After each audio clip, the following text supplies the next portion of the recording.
Good morning વિદ્યાર્થી મિત્રો, હું ડોક્ટર અનિલ પટેલ આજે સ્ટાર્ટ કરવા જઈ રહ્યો છું. આપણે જે કન્ટિન્યુઅસમાં જે લેક્ચર ચાલતા હતા એમાં જ આજે corporate account SY BCom corporate account paper set એમાં પેજ નંબર તમારે આજે જોવાનું છે. પેજ નંબર છે 19 valuation of goodwill.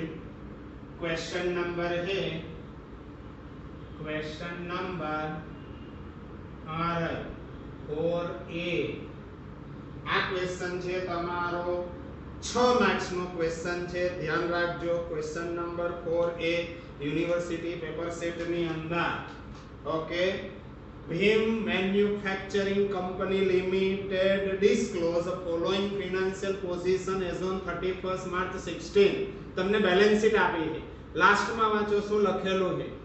Calculate average capital employed. આપણે ખાલી એવરેજ કેપિટલ એમ્પ્લોયડ શોધવાની છે. If current years adjusted profit after tax is rupees 1 lakh. Current year PAT આપ્યો છે 1 લાખ. તમારે ગુડવિલ ના વેલ્યુએશન માટે એવરેજ કેપિટલ એમ્પ્લોયડ ની જરૂર પડે, અને જ્યારે ગુડવિલ નું વર્કિંગ કરતા હો ત્યારે કેપિટલ એમ્પ્લોયડ માં ગુડવિલ ના લેવાય. એસેટ બાજુથી સ્ટાર્ટ કરાય. All tangible asset accept goodwill, goodwill સિવાયની. અને બીજું શું છોડી દેવાનું? ઇન્વેસ્ટમેન્ટ. પણ જો ટ્રેડ ઇન્વેસ્ટમેન્ટ હોય તો લેવાય, નોન ટ્રેડ ઇન્વેસ્ટમેન્ટ છોડી દેવાય. કશું જ ના કીધું હોય ત્યારે ઇન્વેસ્ટમેન્ટ ને આપણે નોન ટ્રેડ માનવાનું, ઇન્વેસ્ટમેન્ટ છોડી દેવાનું. સ્ટાર્ટ કરવાનું એસેટ સાઇડ થી. તો એક્સપ્લેન કરું છું, સાંભળજો બરાબર. ગુડવિલ ના લેવા. બિલ્ડિંગ કરો plus, plant machinery plus, stock plus, book debts plus, cash plus. હવે લાયબિલિટી સાઇડ લાસ્ટ થી એન્ટ્રી મારવાની. કેપિટલ અને રિઝર્વ સરપ્લસ છોડી દેવાનું. આઉટસાઇડર લાયબિલિટીઝ માઈનસ કરાય. ટેક્સેશન પ્રોવિઝન એટલે કહેવાય આઉટસાઇડર કરો minus, sundry creditors minus, profit loss અને જનરલ રિઝર્વ માઈનસ ના કરાય. એટલે તમને આવશે પહેલા કેપિટલ એમ્પ્લોય. તો અહીંયા ધ્યાન સોલ્યુશન સ્ટાર્ટ કરું છું. Calculation of average capital employ.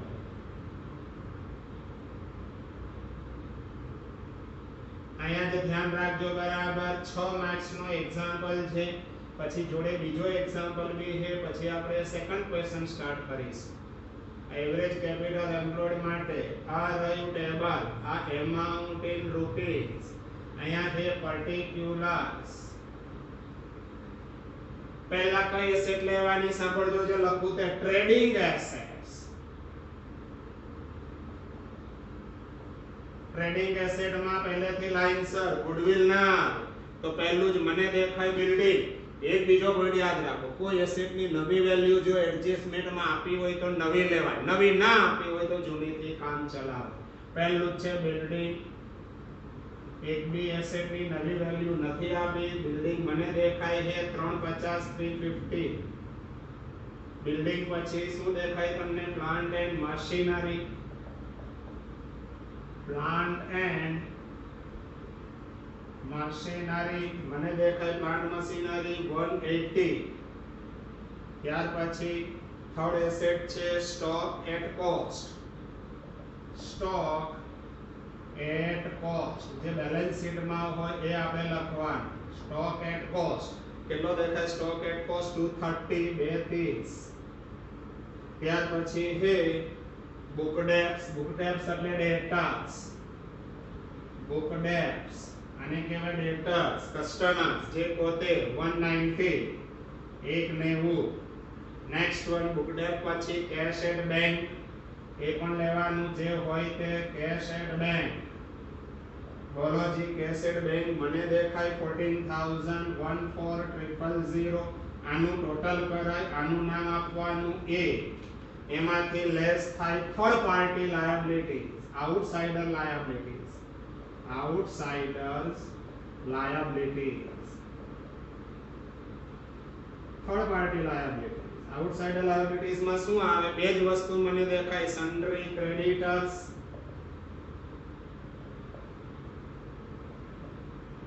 સન્ડ્રી creditors છે 142 1,42,000 અને હજુ એક મને દેખાય છે provision four taxation 110 provision four taxation આ વંચાય છે પ્રોવિઝન ફોર ટેક્સેશન 110 આનું ટોટલ કરો એટલે આવી ગયું બી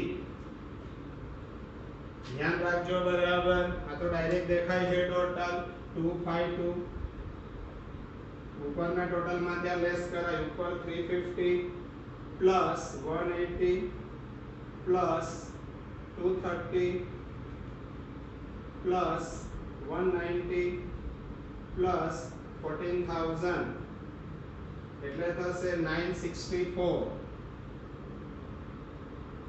આ ટોટલ 964 માઈનસ 252 એટલે આવશે 7,12,000 આ કેમ આયા a માઈનસ b a માંથી b લેસ કર્યા આવી ગયા આને કહેવાય ક્લોઝિંગ કેપિટલ એમ્પ્લોય